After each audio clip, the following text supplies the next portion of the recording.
When I was probably like 15, I was at the Royal Ballet School in London, and like this was a dream to go there. It's like one of the best, well, it is really the best school in the world for ballet. Yeah, it was a time where I was very much doubting myself and of every step, and I didn't know what I wanted to do. I felt so much pressure because I was at this amazing establishment that I must be like the happiest girl ever because I had worked so hard to get to where I was, but I was just hating it. Like I wasn't happy. There was just no spark whatsoever. I quit dance for like a solid like 6 months, and I was like to my mum and dad, like, I can't do it. Like I have no self-confidence. I had no, inspiration. I had no discipline really built in. I just had let everything go. And the doubt, it just kind of took over at that moment. And it was really hard. Audrey, welcome. Thank you so much. I'm so happy to be here today. Well, we're very happy for you to be here also. Audrey, who are you? Where are you? And what do you do? I am a ballet and contemporary dancer. I'm from Australia, but I'm living in Paris now, dancing, and I'm 20 years old. So, Audrey, ballet it's an art form that typically one must find success in in an early age, is my understanding. Yes, Yeah, so, yes. I so started very young. I started when I was 3 years old. 3 years old. Yes. That is very young. And Yes. did you start just like most children may start in ballet, just kind of like randomly doing it, or is did your parents like have this long vision of you one day being a professional ballerina? I mean, I just started like anyone else would have. I was a super hyperactive child, so my parents decided to put me in ballet. I mean, it's a beautiful art form. I think for any young girl or young boy to do, I think it teaches like a great form of discipline at a young age.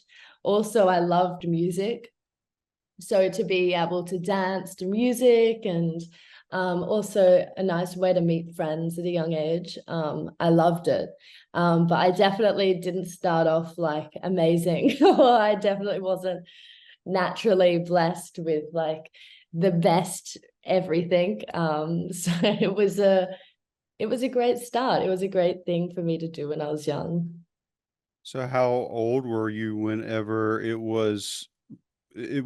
became apparent that you may have a special talent? So it probably was, well, when I was young, I actually started ballet and rhythmic gymnastics, and I was on the Australian national team for gymnastics as well. So I was doing both simultaneously from pretty much when I was 3 or 4 to about 14. I was doing both of them at a very, very high level. So it became apparent to me and my parents that I was very good at ballet or had a good potential, probably when I was about 10 or 11. And we decided as a family that I should start full-time ballet. So I went through distance education, which is technically like homeschooling. And I started full-time ballet. So I was doing days of like 8 a.m. to 3 p.m. ballet. And then I would go in the afternoon, 4 to 8 p.m. gymnastics. So it was that was pretty much from when I was like 11 or 12. So it was very intense from a young age. What did your parents do, or what did they do at that time? My mom was, she actually was a gymnastics coach at the time as well. She started it because of me, really. She didn't have much experience in gymnastics or ballet before that, but she wanted to be kind of closer to me and be able to travel with me when I'm performing or competing. And my dad has been in tech and that field for my whole life. So he's been able to also travel because he's kind of his own boss. So it's worked out really nicely. And both of my parents have very open minds, hence why I was able to kind of go into full-time ballet at a young age, and they always taught me to believe in my passions and go forth with what I love. So I was lucky in that sense. Yeah, so you started a full-time job when you were 10 years old. Yes, yeah. That's definitely an unusual life path for people to follow. Do you feel like you had um a quote unquote normal childhood? You know, did you get to spend time Definitely with not. friends? No. Definitely not. Like when I look back, I mean, I definitely didn't have that childhood. But in saying that, I absolutely loved what I was doing. And I wouldn't trade it for the world, because it's definitely brought me where I am today, and I'm very happy. And also throughout that, it enabled me to travel the world at such a young age. And I I mean, I wouldn't have been able to have the opportunity unless I was kind of working towards this craft and this art form that I'm doing. So definitely not typical. Definitely not typical. So then when I was also like 12, I moved and trained in Russia for a few months. So not your average 12-year-old activities, but Certainly not. When you're that young, did you were you able to understand the importance of what you're doing, and were you able to understand the importance of training intentionally and to not be distracted the way almost any other 10-year-old on earth may be? Like, did you have the mindset of the seriousness of what you were doing? Yeah, I feel like I actually had more of that mindset, and then I had a bit of like a blip when I was like 16, and but I felt super super focused from when I was like 12. I felt yeah, very zoned in. I knew what I wanted, I knew how to achieve it. And I loved it. And for me, I was getting like a bit bullied in school before that. So to be able to zone in on my craft and zone in on what I loved was like, it was a dream to be able to do that, because it was almost an escape as well. Your life really first, you're still very very young, and so Yeah, yeah. your life is you have packed so much into that this 10 years of life that you've been a ballerina, and you found success in this field, you found notoriety. Do you feel as though you were naturally born with a little bit more maturity, or do you think that it came through this process of developing an art form from a very young age? I think it's a bit of both, to be honest. Like I feel definitely my parents taught me a lot of maturity. I think in that sense, I'm an only child, so I really grew up with my parents always there and kind of as my friends. So I feel in that sense, I kind of was always around adults and able to kind of grow that side of my maturity. And then in terms of ballet, I think that definitely um, makes someone think about what they want to do long term, because you're not just spending like an hour a week doing something. You're really putting all of your time and efforts, and then your diet, your sleep schedule, when you go out, like everything is surrounded by this one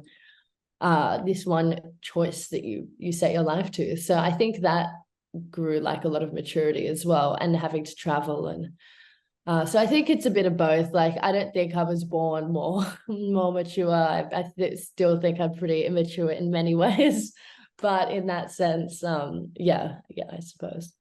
And so, did you encounter during these years instructors or ballet instructor? Is that the right term? Is that Yeah, who yeah, you're? ballet coach, Yeah. instructor, yeah, perfect. Did you encounter people who were pushing you very hard or who were very demanding of you? Yes, yeah, all the time. I mean, especially when I was in Russia for a bit, that tough love is very prominent there. Which I honestly, it's my preferred way of coaching. I think it's everyone's different. Some people hate it, and some people hate people being very honest and brutal to them. But for me, I think it's my favorite way because, there's no like unsure energy. It's very sure if you're doing a good job or if you're not. Um, I think it's a very affirmative way to know how you're being coached. But in saying that, it's sometimes takes a toll on your confidence. That's for sure. But I think it just teaches you to have more resilience and actually um think about where like you want to get your confidence from. You don't always want to necessarily rely on a coach to give you this constant fulfillment of like good corrections, because that's not necessarily what a coach's job is to do. It's to make you better. Yeah, and so you have to perform at an extremely high level, and so it Mm, sounds like for you, you really felt like your training time had to be put to its best use, and it's better to have yeah, somebody who's going to constantly give you that feedback for you to constantly be improving so you can be at yeah. the top of what you're doing.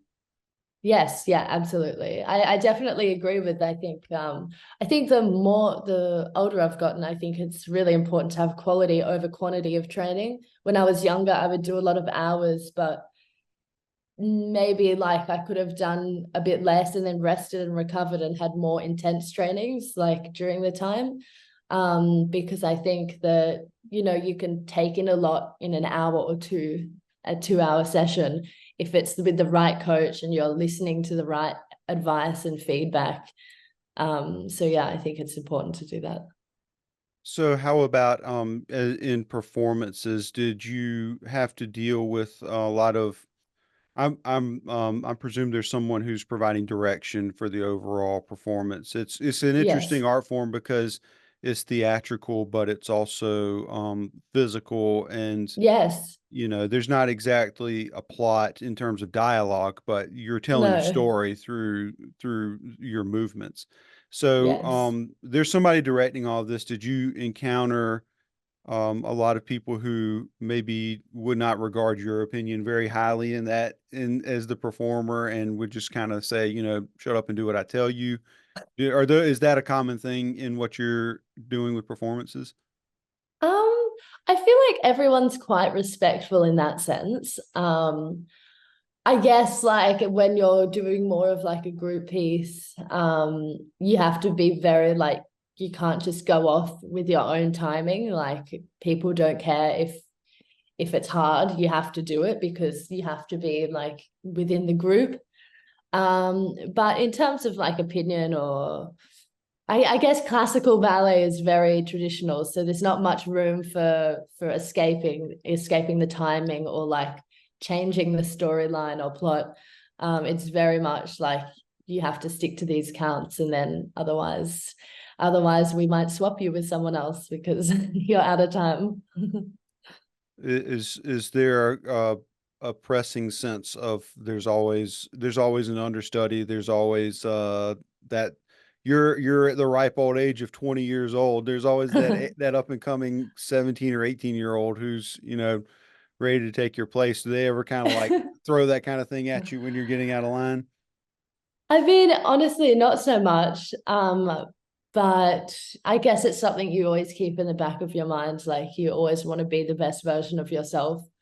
So you kind of don't want to let yourself down in that sense and keep working towards like being better. So Yeah, and yeah. to be clear, I'm not trying to paint a negative picture of the experience at all. I think that No, I no. think there's maybe a little bit of and I'm totally ignorant. I'm totally ignorant of the whole subject matter, so I'm learning as much as anybody else Yeah, no, listening. that's great. I think there may be a little bit of a preconceived notion, or as ballet has been portrayed in popular media, Yes, it's that yeah. sort of edgy side of things that people will respond to more as an audience. So maybe that's where that opinion, my preconception may have been built No, upon. absolutely, absolutely. I mean, Black Swan definitely paints a different picture of what ballet is. Um, I know that movie, everyone's like, oh yeah, I've watched Black Swan. I know about ballet. I'm like, well, it's kind of different to that whole storyline, but Ballet is. it's a high art. It's a I don't know if I'm using the right technical term to call it a classical art form, but it Yeah, is it's yeah. one of the high art forms. Um, Yes. and so it's really interesting to me that a ballerina as an artist in what's this really high intellectual art form, she has got to she or he must discover who they are as an artist and fulfill the full potential of themselves as an artist before they're 30 years old. And Yeah. if we compare that, so my art form is writing, and I have aspirations of leaving work behind me that'll be, read 200 years from now, right? That may be unrealistic, but that's what I Yes. want. As an Yeah. artist, I'm going for that, right? And I in most of the other high art forms, an artist may never begin the masterpiece until they're, 40, 50, 60 years Yeah. old. They've had all these decades to understand themselves, to Yeah. develop their skill, to know what they're expressing about life through their work. And the ballerinas, it's a little bit, it's so beautiful, but it's also a little bit tragic and sad in that way. Yeah, I actually have never thought of it that way, like as in most of the high arts are like that. And it's so true. And I think that, yeah, it's definitely like the time is now and the time is in the present. And dancers are definitely dancing older today. I know Alexandra Ferry, this beautiful dancer, is still dancing, and she's, I think, 50.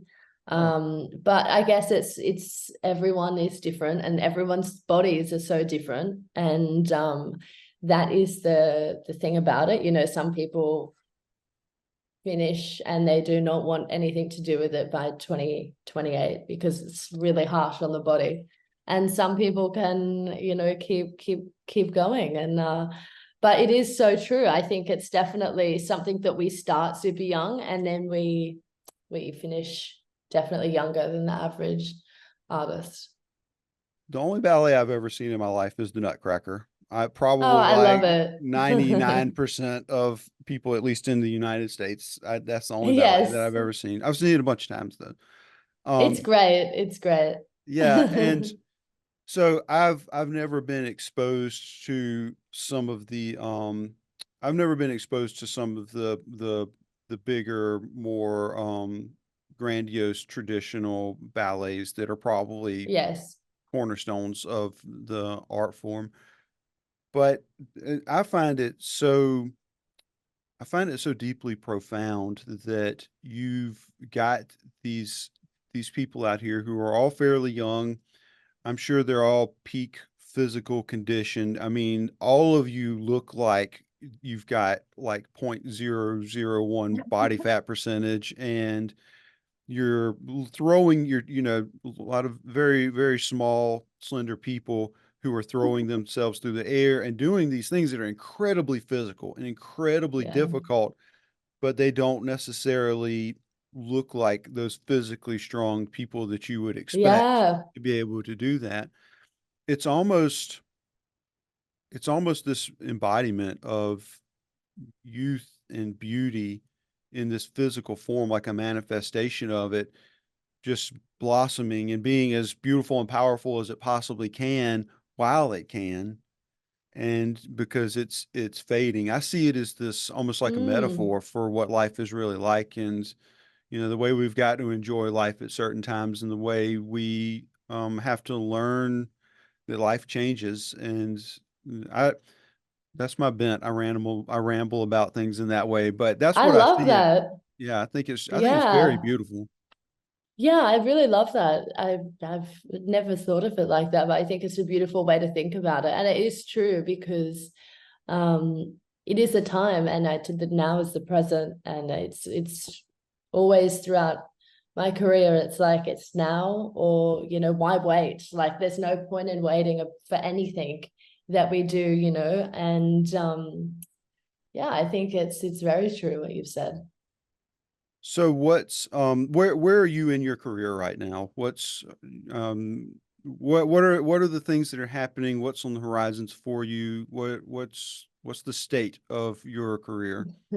So I currently am at a point where I'm doing a lot of different things. So I'm also delving into film. So I'm shooting something very exciting at the moment, which I can't say completely, but it will be filmed in New York as well. And it's to do with ballet and film and that aspect of things, because it's definitely something I want to delve more into. And especially in this day we're living in, I think I love collaboration. So to be able to collaborate with musicians, with fashion brands, with film photographers, I think that's, and use this ballet art form and get it more popularized to the public, because I think a lot of people feel that they can't go see a ballet because they don't know anything about it. And I think it's the biggest misconception, because like anyone, it's art, and it's you can start anywhere and watch your first ballet from anywhere. So I'm currently doing a lot of that. I'm doing a lot of performances throughout Europe, touring. Paris is where I train with my coaches. But yeah, I'm doing a lot of things as a soloist by myself, and I'm really, really loving it. So it's exciting. Yeah, definitely. It sounds like you have lots of opportunities for expression outside of Yes, your specific art form. yes, yeah, and that's what I love to do. And I'm collaborating with some fashion brands at the moment to bring ballet fashion, like ballet clothing, into the popular market. And yeah, I love doing that. I love expressing in different ways, and making ballet more accessible to everyone. How does that you've been practicing an art form for 10 years and intensely as a full-time Yes. job, training yourself, training your mind, training your body. How does that translate into like your day-to-day personal life? How does that's a perspective on life. And Yes. how does that perspective change your personal life? um I suppose I carry a lot of my experiences with me, and I feel like that definitely helps me make better decisions, and also choose the path that I want to take to for the next 10 years. Because I feel in the last 10 years I've done a lot of the classic ballet stuff, the classic core work, the the performances, and that side of thing. And now I want to kind of take it to another level and keep parts of that I have done, but then also expand it into another sector, and expand it into a way that's innovative, a way that's maybe going to change people's minds, a way that is exciting, and something that maybe I don't know will work necessarily, but I'm able to take a risk. And I feel I have a good foundation where I'm taking off, so I can have the ability to kind of play around with what works and what doesn't, and go from there. It sounds like through your success as an artist, you found a certain degree of personal liberty and personal freedom, Yes. even like in your own heart. You Yeah. through the ability to just step out and do your own thing and express yourself in a way that other people respond to, it gives you confidence and courage in other areas of your life to step out and do the thing that you believe in and not be apprehended in the way that Yeah. the rest of us may be from time to time. Yeah. And ballet is very much I guess a lot in the past, and even still very much in the present. A lot of dancers feel that they need to follow a path, like a path where you dance in a school and then you go straight to a company and you stay there and you work your way up.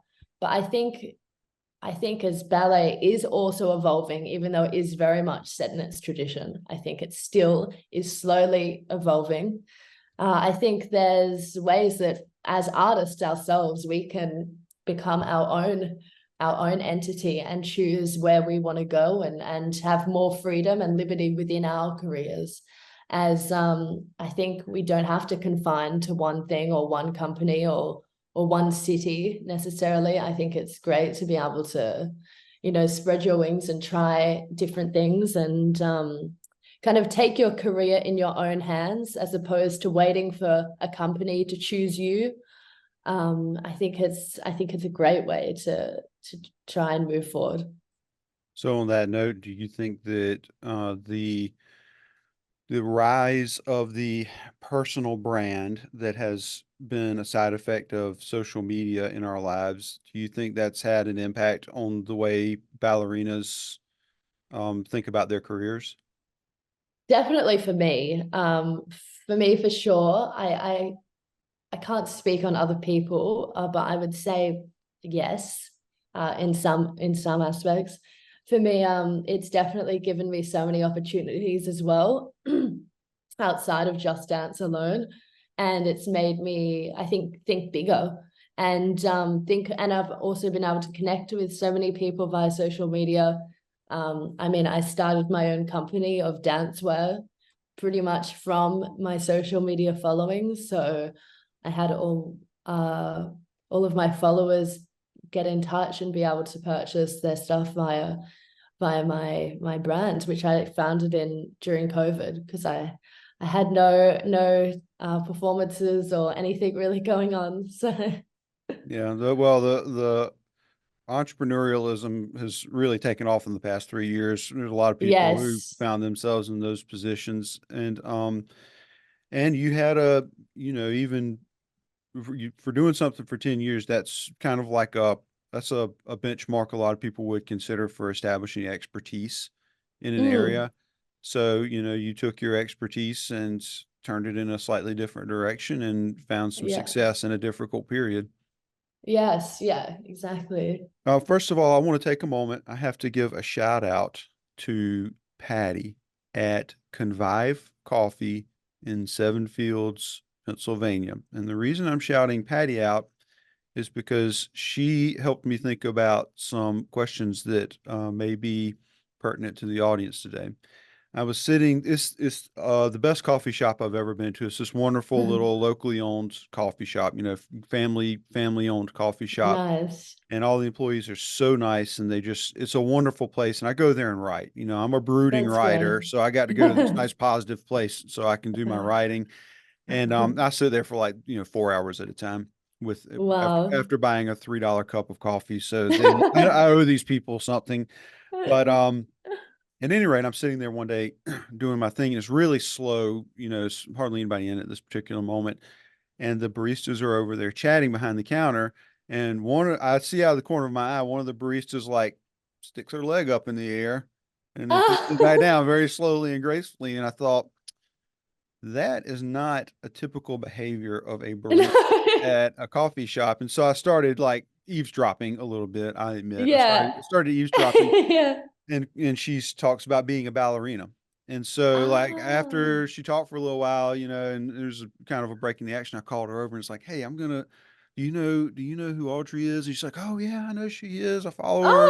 Yeah. Oh. And so, Wow. yeah. And so I was like, well, what would you, if you could sit down and talk to her at this table, like what are the things that you want to talk about? And I gave her, I came back a few days later and asked her if she had a chance to think about it. Yeah, yeah. And so she gave me some stuff to think about with my questions Wow. for you. So well done, Patty. She's super, super nice young lady who's I Yes. don't know how she is. I think she's probably about your age though. Oh, So wow. yeah, and so the universe does things like that sometimes. I've found that over and over again in my life. Like I've had so many moments of saying, "Oh yeah, there was this guy I knew 10 years ago," and he'll send me a text message. I haven't talked to him in years and Yes. years, and he'll send me a text message. The Yeah. there's like a thread of life running through the Yes. universe, and it's touching all of us. I 100% believe that. I've just too many weird Oh, things have same. happened. Same. And there's no such thing as coincidences. Like everything's meant to be. Like the reason someone says something is because you were meant to have the idea, or you hear a song and then you keep like that you've never heard like in ages, and then you keep hearing it. I mean that there's hidden meanings in everything in life.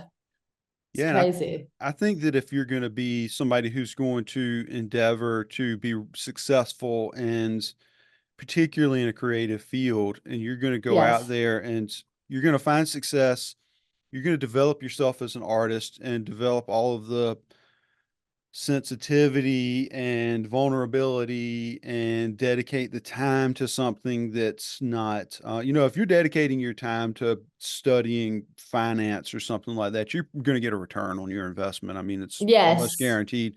But when you're an Yeah. artist, you're investing years and you don't know Yeah. what's going to happen ever. You don't know what's going to Yeah. happen. So true. Even if you get good at it, you don't know if people are going to like it. You don't know if Yeah. it's going to be well received. And so I think you got to almost be open-minded to weird stuff like that in order to believe. Yeah, I absolutely. I mean, I've been a big believer of the law of attraction my whole life. My parents introduced it to me when I was young, and I mean, I definitely feel what you put out, you get back. I definitely have a positive outlook on life, and it definitely helps me. Always living like with a hopeful expectation. And yeah, I think, when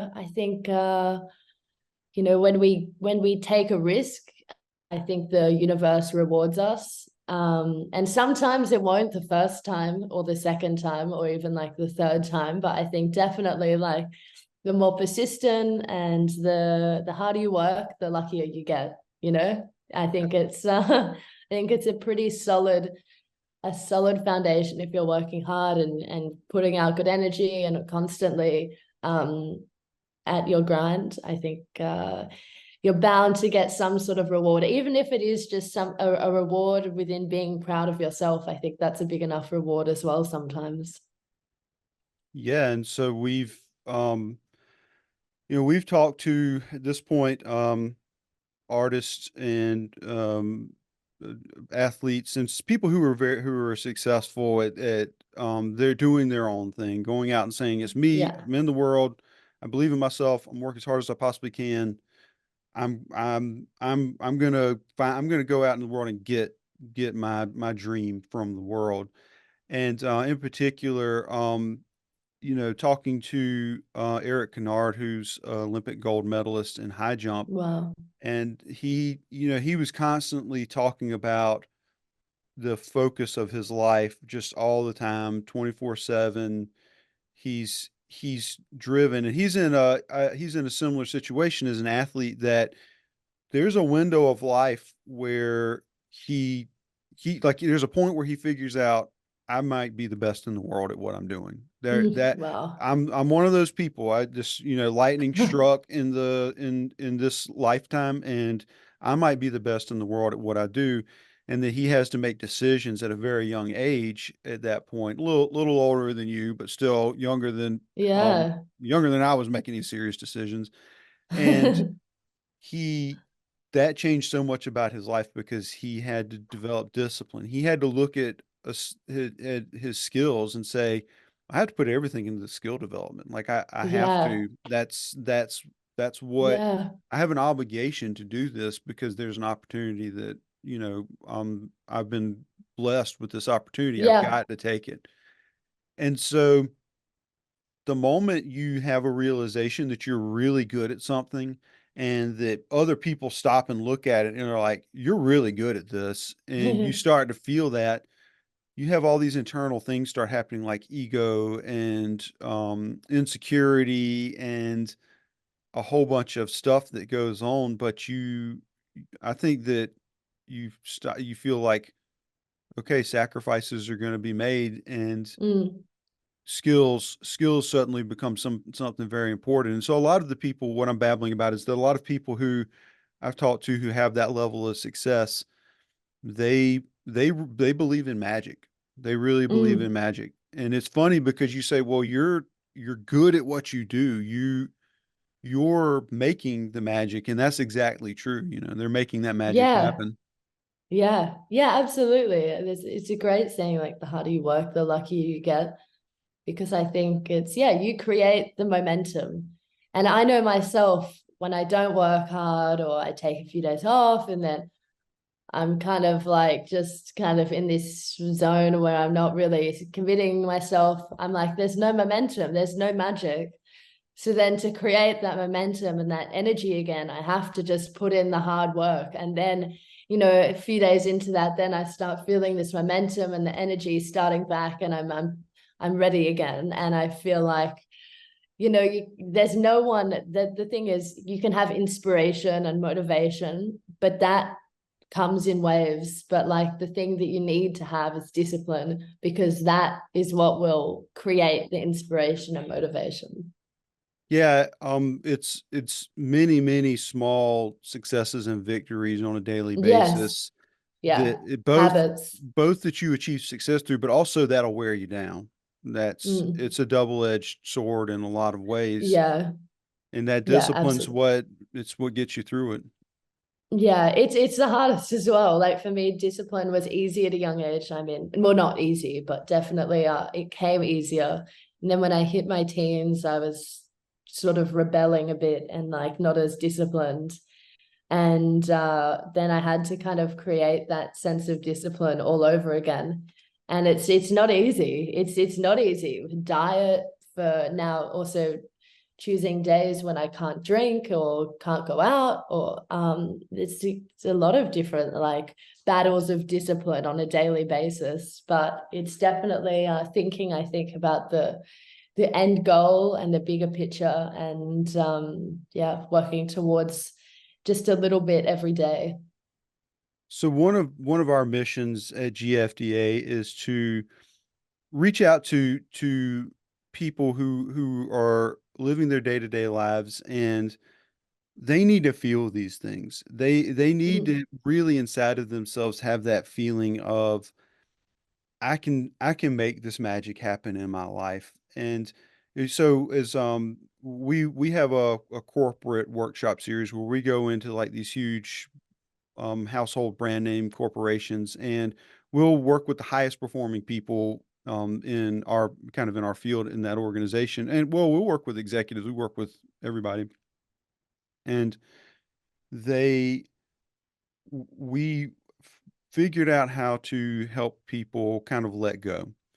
And Mm. that's when the magic happens. And so Yeah. when you're I think as particularly as an artist, like you work really hard with your discipline and your internal development, and you have to have a lot of control during that part of the process. But the whole reason you're doing it is so you can get to that moment when you can let go and get Yeah. outside of yourself and just channel something bigger than yourself.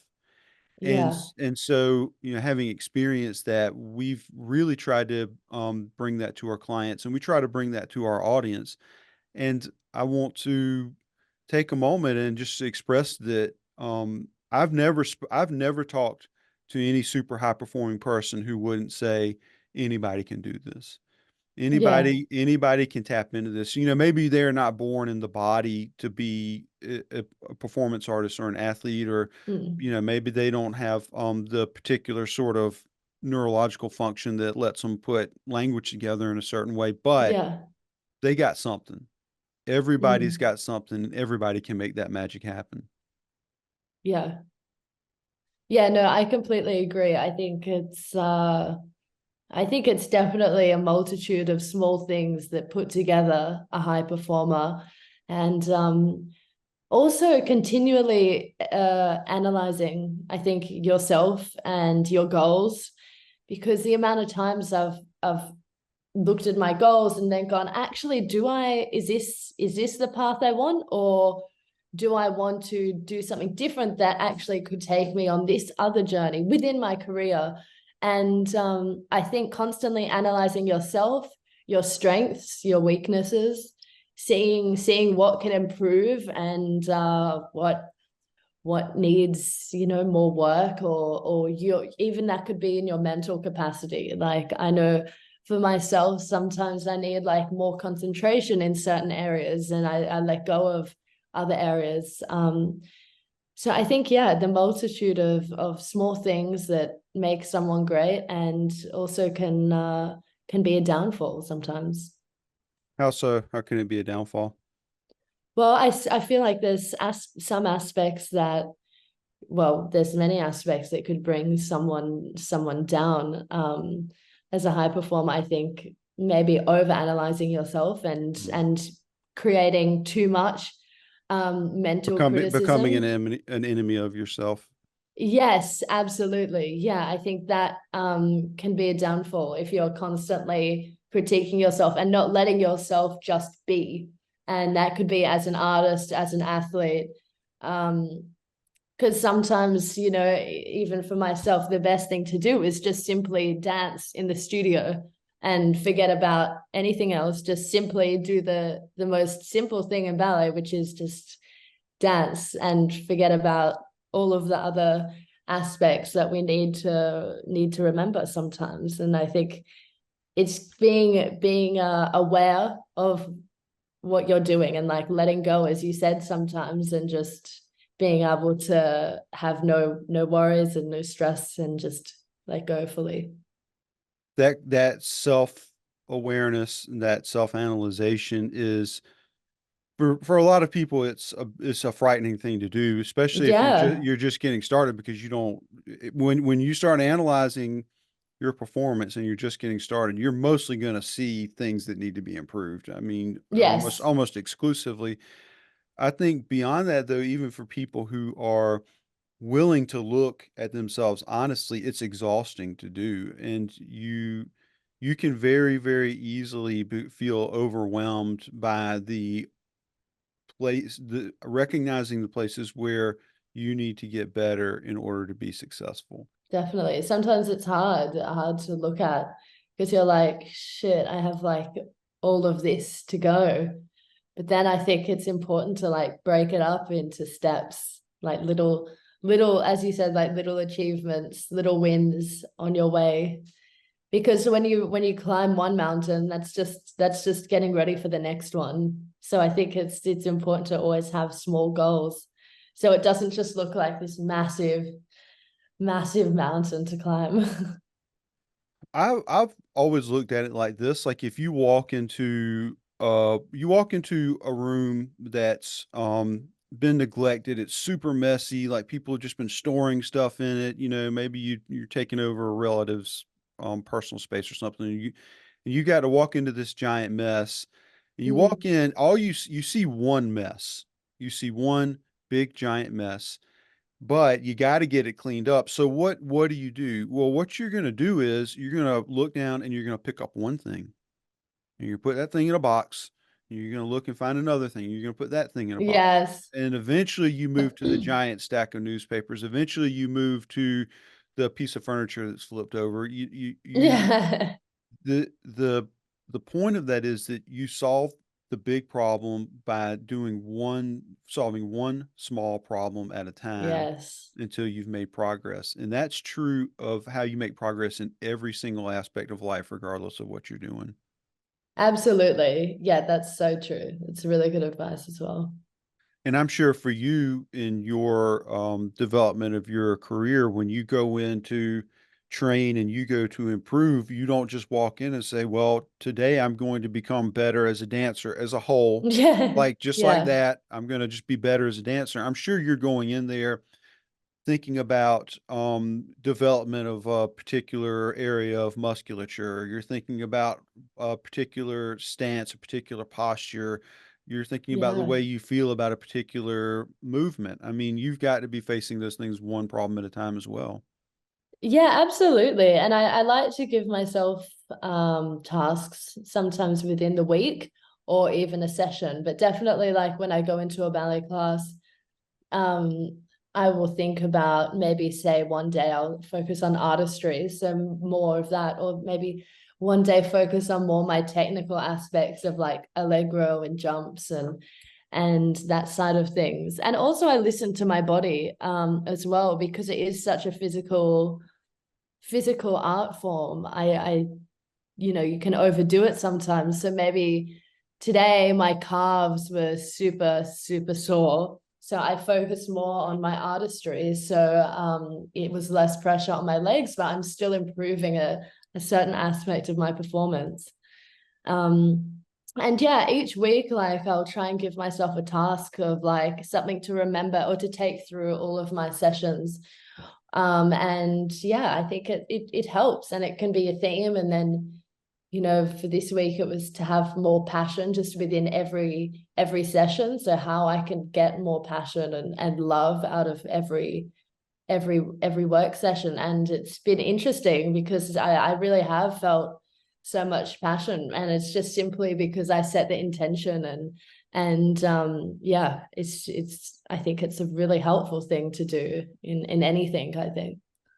Well, you talked about how you have to have those moments where you just go into the studio and dance, which is, Yeah. I mean, is that where your heart lies at the end of the day? Is that what you're craving? And there's all this other stuff that's got to happen before you've got that freedom, but is that what you're craving? Is that where your mind is? Yeah, I mean, I love performing on stage. Like if I could just have a stage and then just like dance, that's probably, yeah, my favorite thing. But I love as well being in the studio and just having solitude and being able to dance to any sort of music with improvisation and that aspect of everything. Another challenge I think that a lot of people have, and I'm responding in a lot of ways too, when we put these aspirational messages out on social media, some of the responses that we get are along the lines of what do I do? How? That's a big thing that everybody says is how. And a lot of times all I can say to that person is you've got to figure out the how. Mm. I'm a anonymous asshole on Instagram. You're the best you're ever going to get is like a spark. It's just going to sort of Yeah. wake you up a little bit. You can't rely too much on what strangers on the internet are going to do for you. Yes, yeah. But the one how, and so having been an educator and having had to help younger people kind of get their start and figure out like what's motivating them, one of the hows comes from where does your heart lie? What's the what do you daydream about? What do you what do you what do you find yourself when you're not doing anything else? Where does your mind go? What's the thing you wish for? What's the thing you dream about? What would you rather have more than anything in the world? Mm. And some of those things might be realistic and some of them may not, but it's a clue. It's Yeah. something inside of you is saying, this is the direction. The compass is turned in a general direction. Your passion is going to be in that. And if you think about it enough and explore that subject matter, you will find something that's rewarding in that. Yeah. No, absolutely. Yeah, I agree. I wanted to circle back to a couple of things that we'll come to, I think, in our conversation. One of them is talking about doubt. And so it's easy to talk to really high performing people, and they can give you all this laundry list of things they do to be high performing and Yes. go through their day to day, like these grueling routines that they go through. Like that's easy, but um, where when have there been times when you've doubted? When have there been times when you've had to overcome that voice? Yeah, so when I was probably like 15, I was at the Royal Ballet School in London, and like this was a dream to go there. It's like one of the best, well, it is really the best school in the world for ballet. And I had been there about a year at this stage, and I had got injured. And honestly, like I feel like the injury was a little bit of a manifestation of how I felt at the time. I wasn't happy at all. Like I felt insecure within my body. I was kind of going through puberty at that age. And 15, 16 is a very fragile state for a young girl. And I was in boarding school as well, but I was lucky. I had great friends in London. But yeah, it was a time where I was very much doubting myself and of every step, and I didn't know what I wanted to do. I felt so much pressure because I was at this amazing establishment that I must be like the happiest girl ever because I had worked so hard to get to where I was, but I was just hating it. Like I wasn't happy.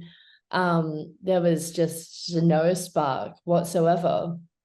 Um, So I kind of stayed there for another year and a half, and really nothing changed. COVID happened, so I moved back to Australia.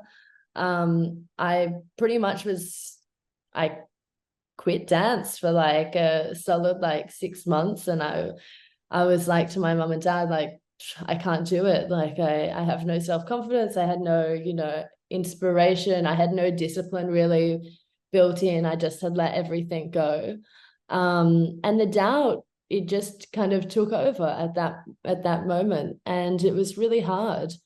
But for me, I gave myself space. And I think the last thing I wanted to do was kind of be in a studio.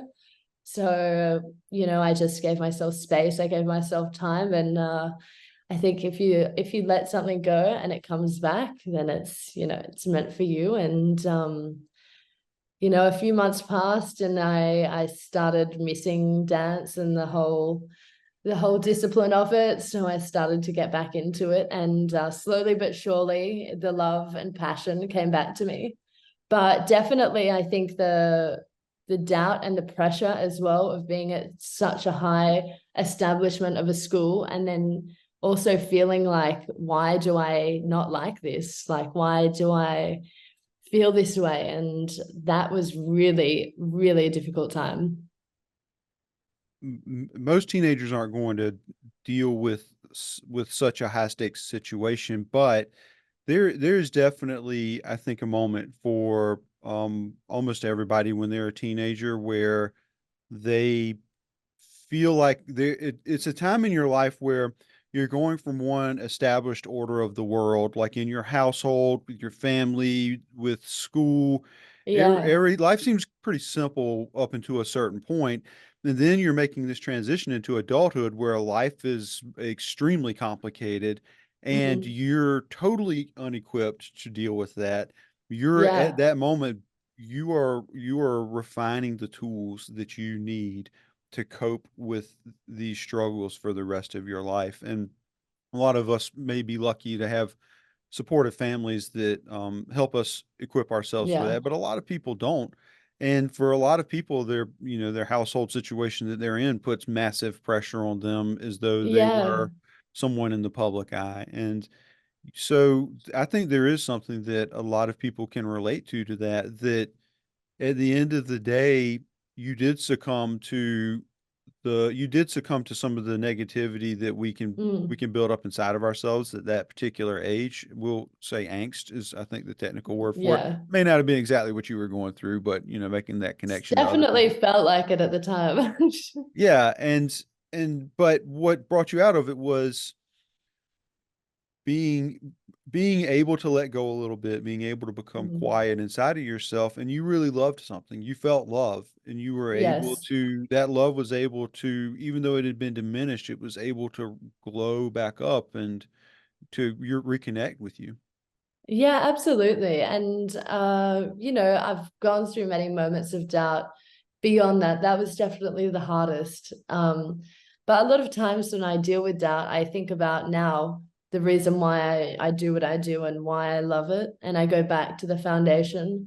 Doubt, I think, is a scary thing because it's somewhat made up in our heads, and I think it's, a lot of the time just a thought, and we shouldn't always succumb to our thoughts because they're not true.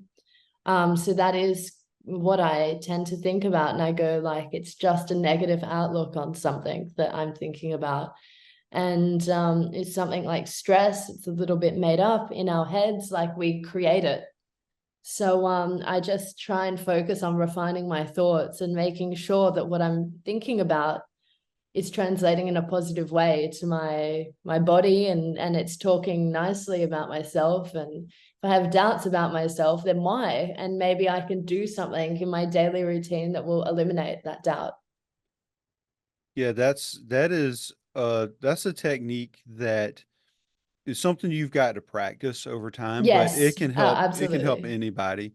When Yeah. you are able to stop at the rough moments in life and really look at yourself objectively and realize there's a voice in your head that's warning you about something, or that's Mm. afraid, or that that wants something that may not be what you need, you can absolutely, with practice, you can learn to talk to that voice a little bit. Yeah.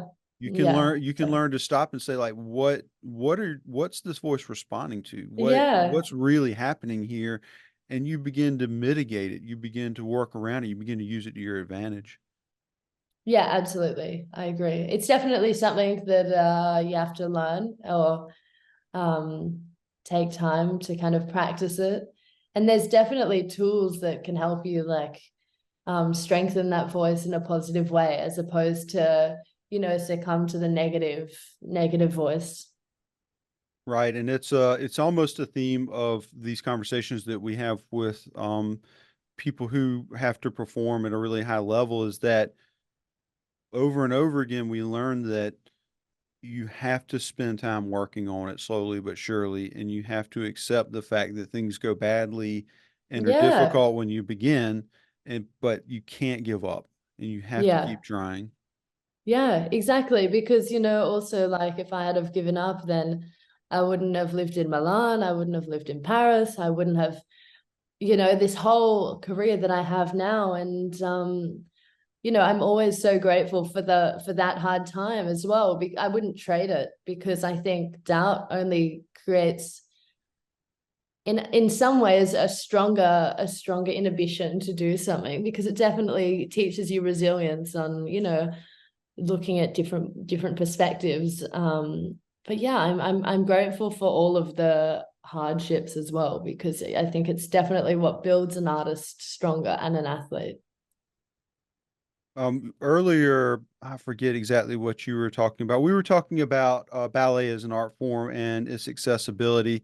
So unfortunately, I can't make a perfect segue to what you were saying before, but I wanted to point something out about the accessibility of ballet as an art. I think Yes. that through, I don't know, like TV and stuff over time, ballet is one of those things that kind of gets used as a trope in jokes for families of like, oh, they're dragging me to the ballet. There's that typical sort of Yeah. like husband wife thing where like, oh, my wife was mad at me, so I had to go to the ballet, and Yeah. Yeah. it Yeah. is portrayed as this very boring and negative thing in those tropes. And Yeah. it's so interesting because I absolutely would have been in that mindset for most of my life, certainly through my Yes. 20s at least. And I'm from the rural southeastern United States. I absolutely my father grew up in abject poverty, and the lifestyle that I was brought into was really stereotypical with the things that people Mm. think about with that. And I was absolutely discouraged to pursue education at any level. The bigger, beautiful things of the world were very distant, very, very distant. Right. I understood life only from television and movies, like the Yes. world Yeah. outside of my small world. Slowly but surely, though, I began to like little cracks started to form. When I was in high school, I read Shakespeare and didn't really Mm. understand it, but thought the language was so beautiful. And Yes. over time, little tiny things like that. I'd see things in movies that I thought like, wow, that's what real life is. People in New York doing stuff. Now these days, I wouldn't really want to be in New York doing anything, but that's a Yeah. personal opinion. At the time, that was like where the real world is. People Yes. going to Yeah. things like the theater and that sort of thing. And over time, as I became more and more exposed to, a certain type of literature, a certain type of art, a certain type of music, I began to be more curious as I began to understand why those things were good. And what I'm Mm. describing is the development of taste. And Yes. so, eventually I was at a point where it's like, okay, I can understand why ballet is a beautiful art form. And I would begin to develop an appreciation. I'm certainly not as I've already mentioned, I'm not a frequent ballet audience member, but I do really enjoy going to like the theater. There's a theater in Pittsburgh, Heinz Theater. It's an old, I think, Carnegie era theater, Sure. Gilded Age theater. And it's really beautiful on the inside. It's very ornate. It's not that big, Nice. but I developed a taste for going and listening to symphony music. I developed a taste for going and looking at musical Yeah. theater and those sorts of things. And that is a very, very distant Yeah. perspective than I had at a different point in my life. And so I would really encourage people to be open-minded to stuff. You know, if you it's a cliche to say this, but it truly is elevating. Yes. It brings you up. It brings you up in Yeah. your life to develop those tastes. Yeah, absolutely. I agree. And I think a lot of people think that it's, so expensive or really difficult to go because they don't know anything about it. But, there's all different levels and ranges of ways to kind of enter the art world or the music or ballet world. And I think there should be no shame in starting anywhere, picking an opera. Like last week, I watched an opera that went for 4.5 hours, and it's definitely not something that I was expecting to love, let's just say, but I did. And it was out of my comfort zone, 4.5 hours of an Italian opera, which I don't understand the words, but the time evaporated so quickly. And what you said, there's something about the arts that does elevate you. And it makes you feel things that you don't in normal life. It's poetry, there's just a collaboration of so many people working together to create one amazing live performance. And what people don't realize as well is behind a performance is there's the cast, but then there's the stage managers, there's the lighting crew, the costume crew. There's so many people that make a part in a performance. And I think the collaboration of all these humans doing something that they love to create something amazing is really special. And beyond that, there's the rich, long history that has built it Yes. into what it is. You talked earlier about how how the discipline is changing over time, slowly but surely. And in my mind, I'm like, well, I'm glad that's happening slowly because Yeah. any great, well-established art form, we live in a time where many people want to see very rapid changes in Mm, lots of aspects of our society. And that's part of life. yeah. That's part of the development of society. Those things do happen. Unfortunately, they can, when things happen quickly on a large scale, they're often very destructive, and we have to be Mm, conscientious of that. But with an art form like ballet, I think that, of course, things would need to develop, as was with any high art, it needs to develop. But at the same time, it part of its power is that through this long, slow process, there have been so many people who have developed their skills over a long time, who have been passionate about it, who have loved it, who have been geniuses, who have dedicated their lives to it, and they've lifted one little stone into the yeah. monument of what that art form is. And so that's part of what you appreciate about it as you learn to Yes. love it. Yes, absolutely. It's all what's set in the tradition, and I think that's, yeah, as you said, it's the beauty of it because what art forms really are still around. Like there's classical music and there's classical ballet, but everything's kind of evolved, but we're still lucky to be keeping this art form set in its tradition. And then we're also able to expand into more contemporary pieces and new works. But I think it's great that we still have the heritage that we did, 100 years ago.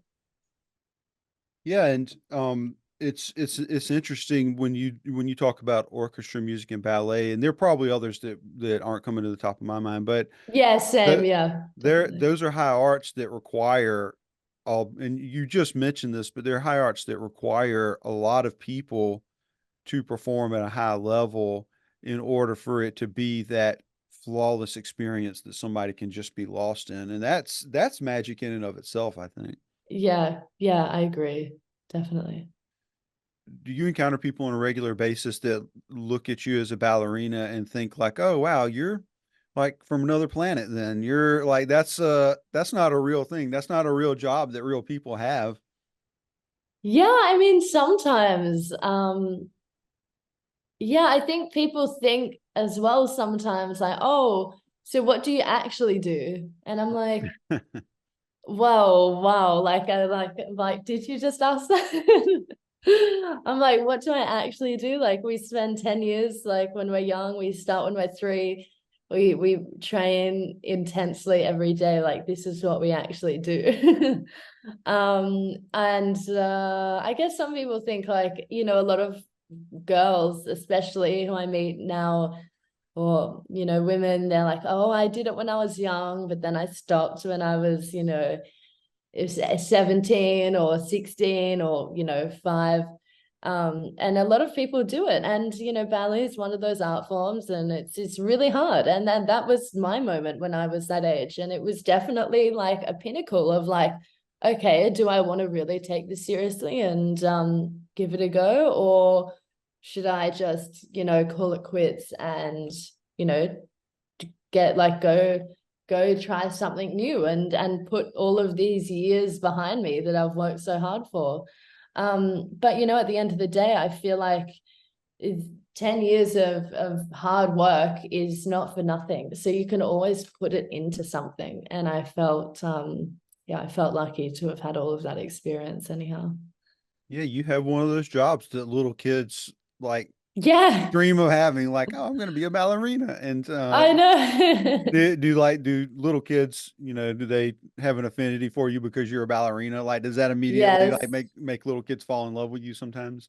Yes, I love it. I love seeing I love inspiring younger kids as well. I think it's so sweet, and little boys as well dancing. I think it's so great. It's so great, and it teaches so many wonderful things at a young age, and I think any kid would benefit from just going to a ballet class because it teaches respect for your teacher, for your classmates. It teaches you discipline in some ways, musicality, how to dance. I think it's a really, really great art form, even for fun. And I one of my friends, she's about 36, and she went to me last week. Audrey, I know this is a crazy question, but do you think I'm too old to start ballet?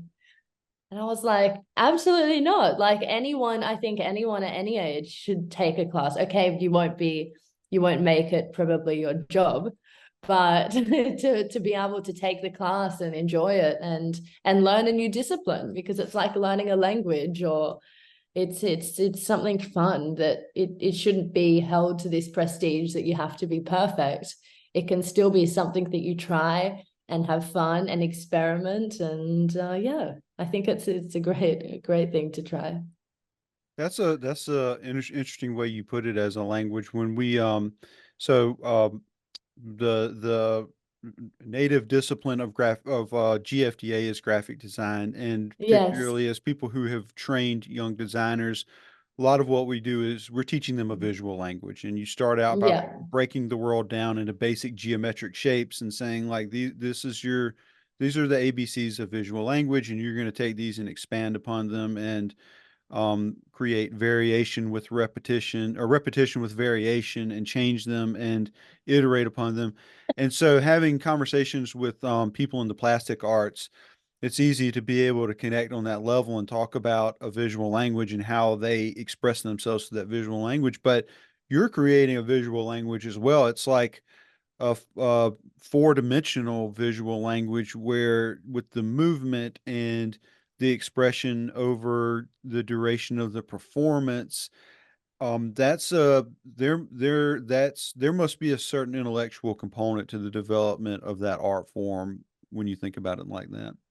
Oh, absolutely. And like we have to memorize, 3-hour pieces, which is, different choreography, timing, where we have to stand on stage in space, what our cues are, who we have to stand in front of. Like there's so many different components. And that's just touching the surface. That's not even talking about like how technically perfect we have to look.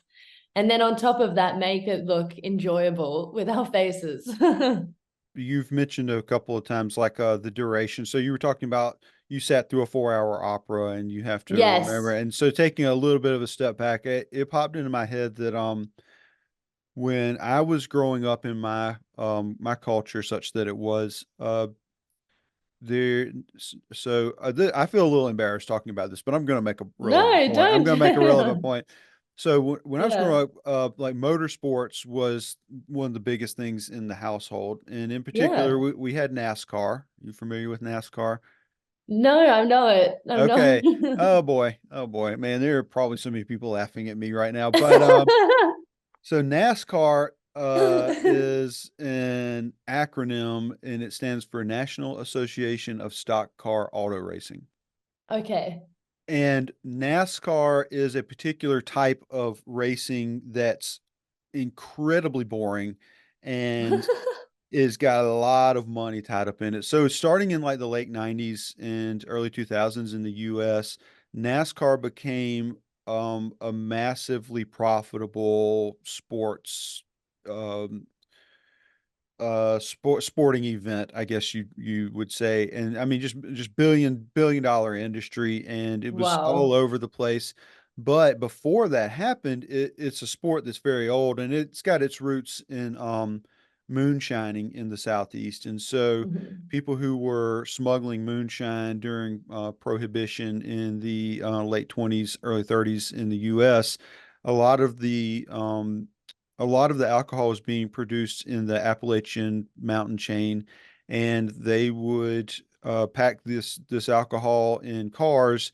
And there's like a trope of moonshiners running from the police, and it's kind of part of the history of the southeastern U.S. and Uh-huh. the Appalachian Mountains. And so those people would uh, they would have high performance cars, and there became a culture of motorsports that arose out of that, where they would compete with each other who had the fastest car. Nobody cares about that. I shouldn't have talked about it. The point is this: there was a long time when NASCAR Uh-huh. wasn't this huge thing that everybody knew about, and when I was growing up, that was the way it was. And there were on Sundays in my family, we listened to the NASCAR race on the radio for 3 hours because it's this really Wow. long race, Yeah. and it is excruciatingly boring. It is. Mm. Oh, I mean, I was a part of it and I hated it. I loved Yeah. cars. I loved cars when I was a kid, and I hated NASCAR. I hated Sundays. Even when it became televised and we were watching it on TV, it's still terribly boring. It's the same thing over and Yeah. over again. And I do think that a lot of people, I think it's like golf for a lot of middle-aged Yes. males. Like it's something they put on Sunday, they can go to sleep and not have to think about going back to work tomorrow. But Yeah. Yeah. there are a lot of people who are super into it, and they're getting lost in that experience. They're thinking about it, they enjoy it, they see themselves in it. Yeah. They think about their own car. They think about having that glory of winning that race. And I can't help but make a connection. Is I'm There aren't a lot of people on earth that are going to be able to make this connection, I think, but I can't help but make that connection to something like watching a 4 hour opera, where you swap that audience between those things who are super into what they're doing and really enjoy it. Like Yeah. they'd be totally lost. I mean, they would spend the exact same amount of time sitting in a chair staring at something and absolutely find no value in it. Yes, yeah, exactly. It's definitely like I've seen different operas, and some I felt like, whoa, how much longer is there?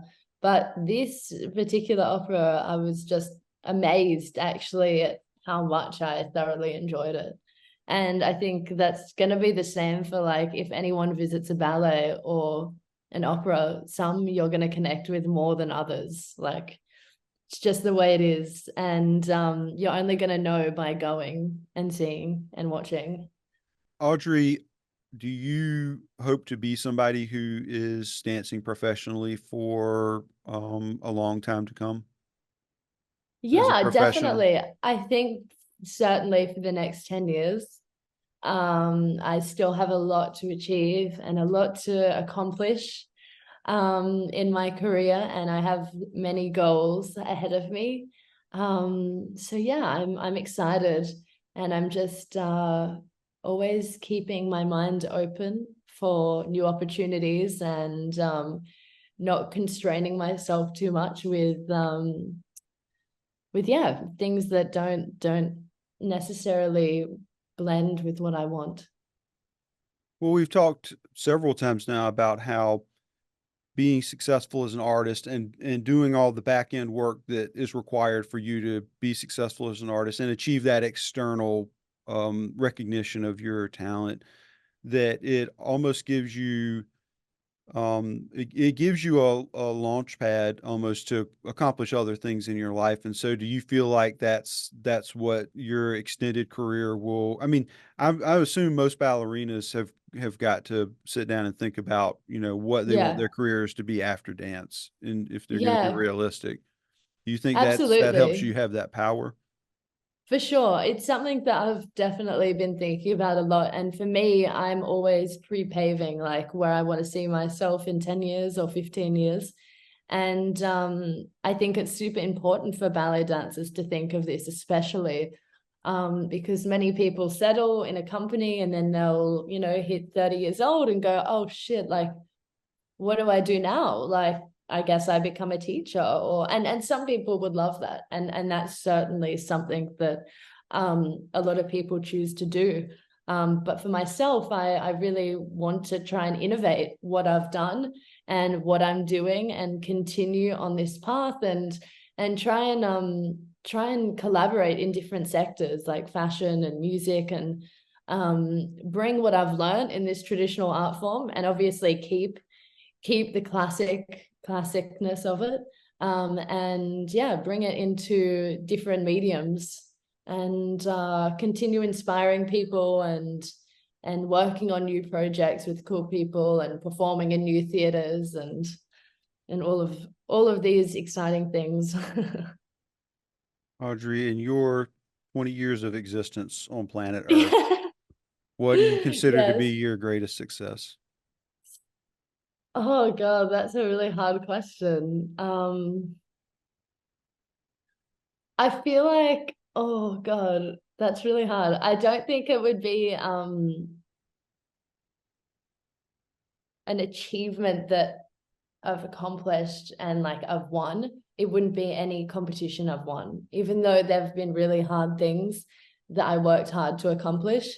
I think the thing I'm most proud of and uh would be just who I am today and the perspective I have, considering a lot of the setbacks that I've gone through and the ability to kind of see from all perspectives and to continue to strive for more, even though, you know, sometimes I definitely don't feel like I want to, but continuing to get up every day and have this passion for more. I think that's maybe that's it. What's the hardest thing you've ever had to do in your life? Oh gosh. Probably say that I wanted to quit ballet when that would have been the hardest, I think, because it was a moment where I was like, did everything I worked for just come to this? And honestly, it was the scariest and the hardest thing. But looking back, I mean, it just naturally came back to me to be able to do it. And I think if I didn't let go and didn't say that, I think I could have not like not I could have been stopping now or like a year ago. But having that small break and letting myself do what I felt, even though it was so hard, because I just thought, what am I going to do now? I think it enabled me to have this new life and this new passion of ballet and art and dance. Audrey, to me, your story is one of living the most in that we can from life. Mm, You have you found that you had an innate talent and you developed that into a skill in an artistic discipline that has a lot of limitations on it and that must be experienced to its fullest as early and as thoroughly as you possibly can. and that's been a transformative experience for you. You've grown.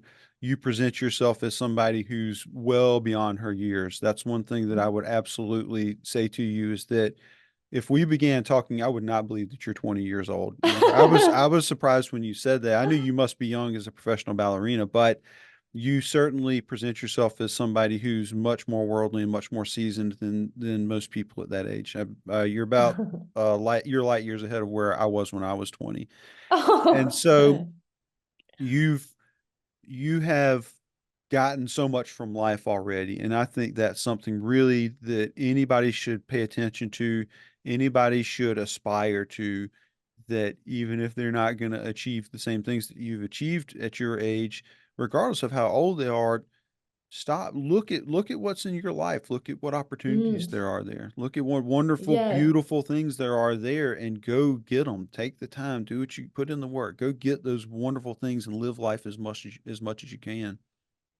Yeah, absolutely. I think that's really good advice. And also being able to see what you have and then maybe how you can collaborate with others because, that's what makes the world go round, helping each other and then also, using all of our power like you have today. And, we're doing this podcast, which is great. And I'm able to collaborate with you to get my story out and to help others.